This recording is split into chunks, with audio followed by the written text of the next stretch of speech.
Yo, what is up? Welcome to Ninja Geek Games. Horizon Zero Dawn originally is a PlayStation action role-playing game set around a human hunter in a post-apocalyptic world dominated by weird and wonderful mech creatures. In the game, you defeat enemies with traps and both ranged and melee weapons and can then salvage mechanical parts for resources, crafting and trading. Steamforged Games have done what they do best, taken exceptionally popular IP and turned it into a miniatures board game such as they have with Dark Souls, Devil May Cry and Resident Evil. But does this game live up to the expectations of those who dearly love the console version? In this video, we're going to look at components, gameplay and character development from a solo perspective to see if we can make this Zero Dawn into a Hero Dawn. Well, I tried. Horizon Zero Dawn is a miniatures board game for 1 to 4 players that offers both semi-co-op and co-op styles of play. For solo games, I use 2 of the 4 hunters and therefore obviously use the co-op rules, which don't differ massively. You'll select a quarry to hunt, create a tracking deck to allow you to play through a series of encounters that get progressively harder, that culminates in a hunter call encounter against your assigned quarry. Along the way, you'll be able to gain skills, equipment and weapons, as well as buff your items with modifications. Let's take a look at our hunters. There are 4 unique hunters in the game, each with about 30 cards and a miniature.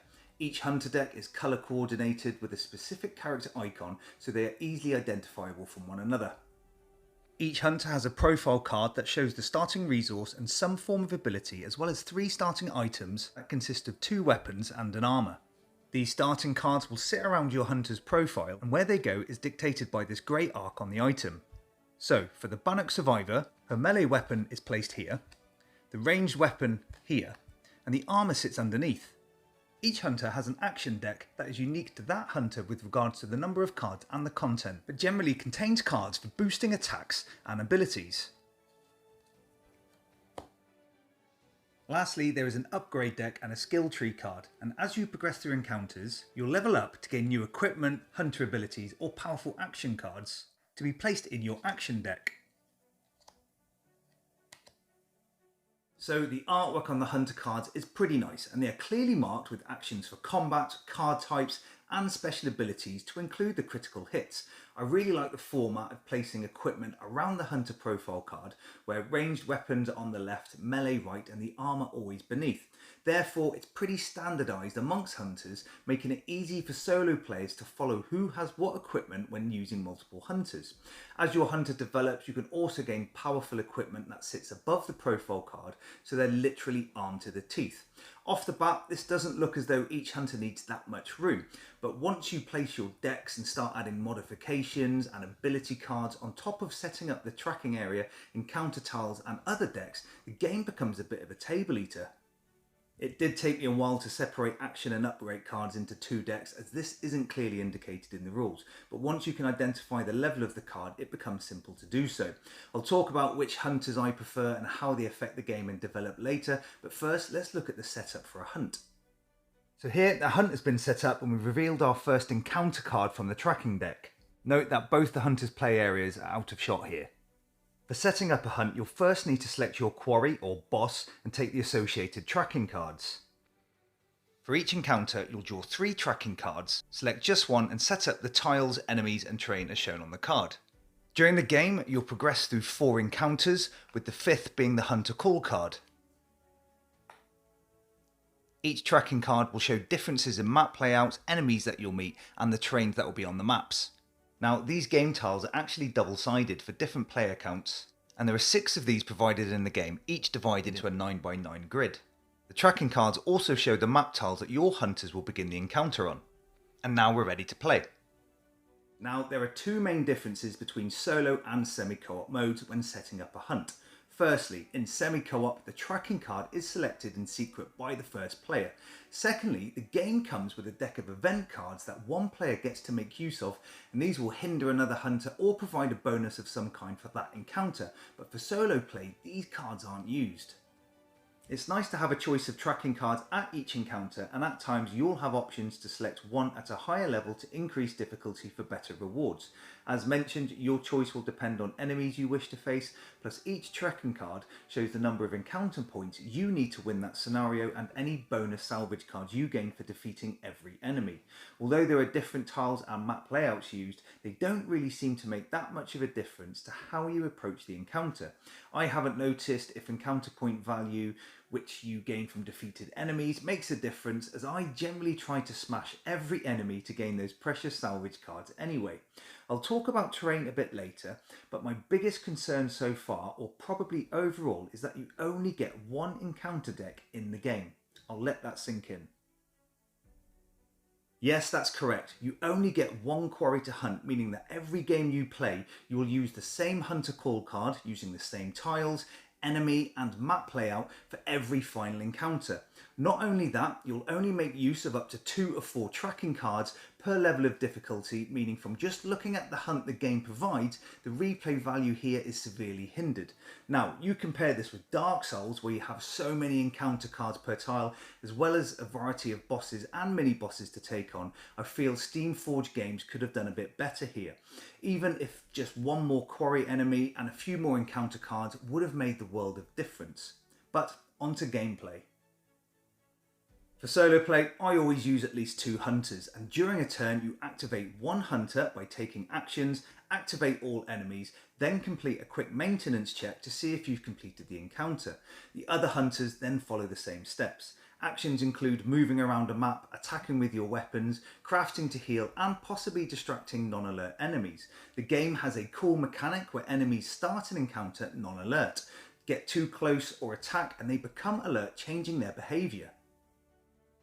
During the game, non-alert enemies will move along the patrol route until they leave the board, losing you valuable encounter points and salvage cards. Your hunters will therefore need to navigate around the map to limit the number of alert enemies. To attack, you choose a weapon and then roll the pool of dice as indicated on the card. Some weapons must use ammo played from your hand of action cards, and these can buff your attacks and add critical hit options. Hunters can also attack at range and lay traps if the weapon allows. However, attacked enemies become alert and therefore more dangerous. Plus, they gain an armor value to reduce damage. When alert, an enemy will activate following a simple behaviour card giving options generally based on where the nearest hunter is. What I like here is that some enemies have components listed on data cards, and if functional can carry out some devastating attacks or abilities. But when a hunter attacks an enemy, you can choose to instead attack a component with its own damage value. Destroy the component and you limit the options available for the enemy's next activation. In most cases, you can generally defeat enemies one at a time without alerting others. However, a few bad rolls or taking your time can mean the non-alert enemies can leave play, forcing you to attack them, increasing the amount of alert enemies on the map. You'll have a hand of 5 action cards drawn from your deck to use as ammo or play special abilities such as rerolls, ignoring armor, and even adding conditions such as frost and fire to your attacks. This deck represents your health, so you need to use these cards wisely so not to become exhausted, noting that damage from enemy attacks forces you to discard these cards.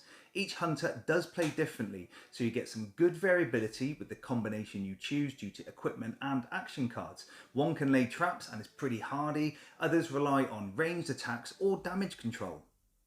Different hunters can focus on adding conditions to attacks such as fire, shock and frost, and these add damage or reduce armor and are very welcome in the game. However, one issue that is frustrating for the base game is that the Forge Smith is resistant to fire and the Bannock Survivor is resistant to frost. This seems a great combination of hunters to play, except for one major flaw.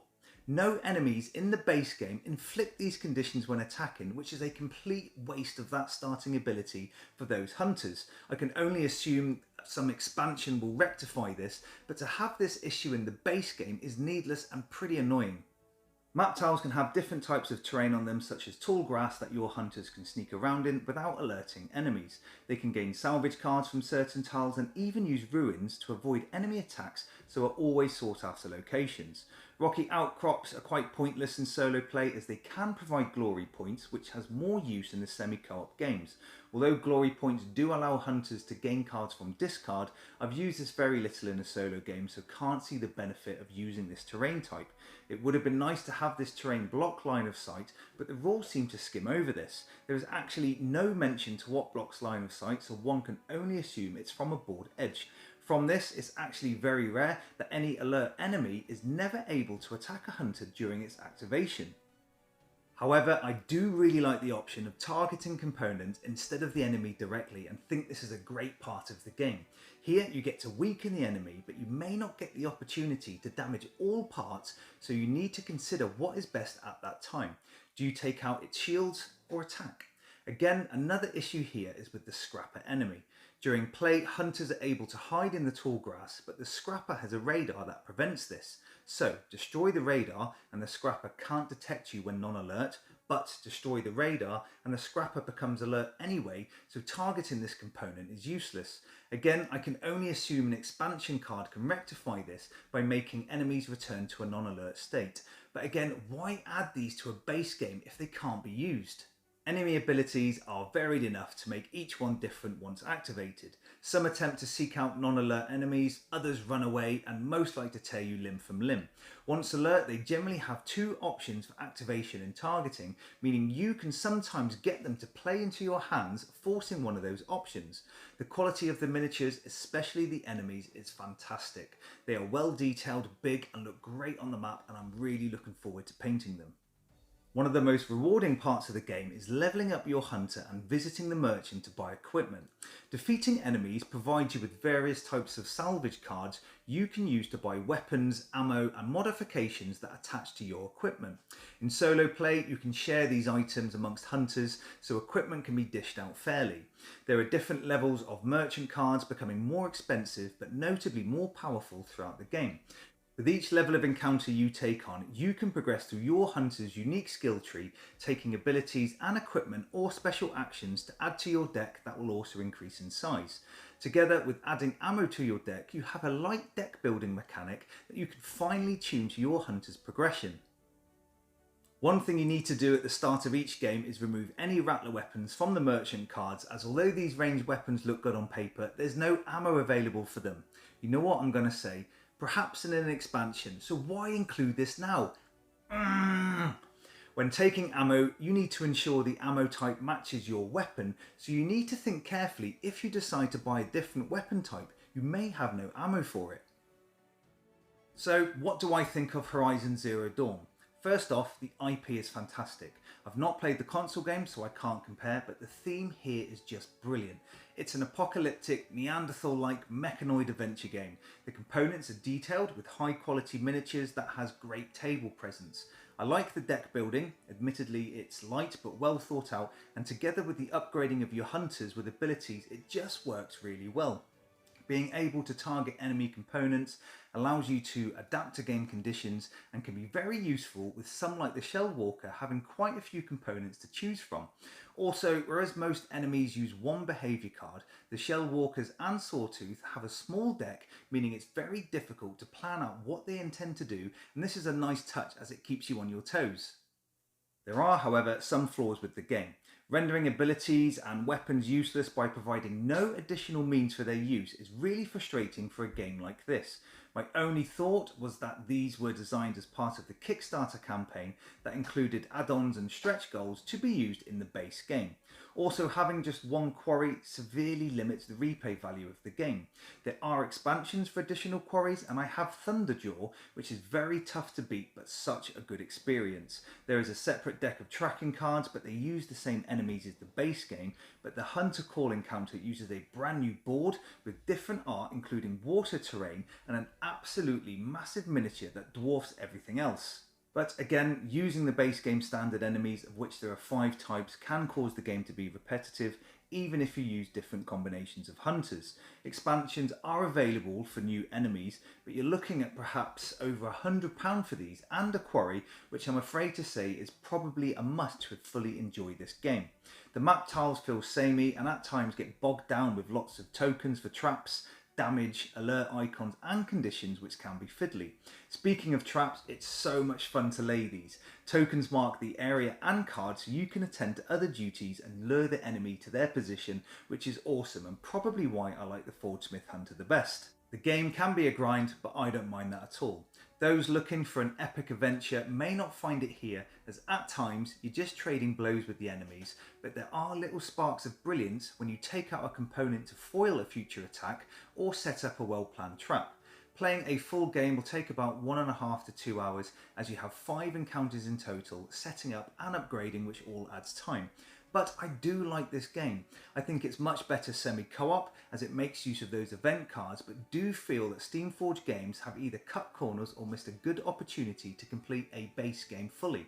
I think fans of the console game will enjoy this. I don't think it's a true representation, but it will hit the mark with fans and I urge them to try it.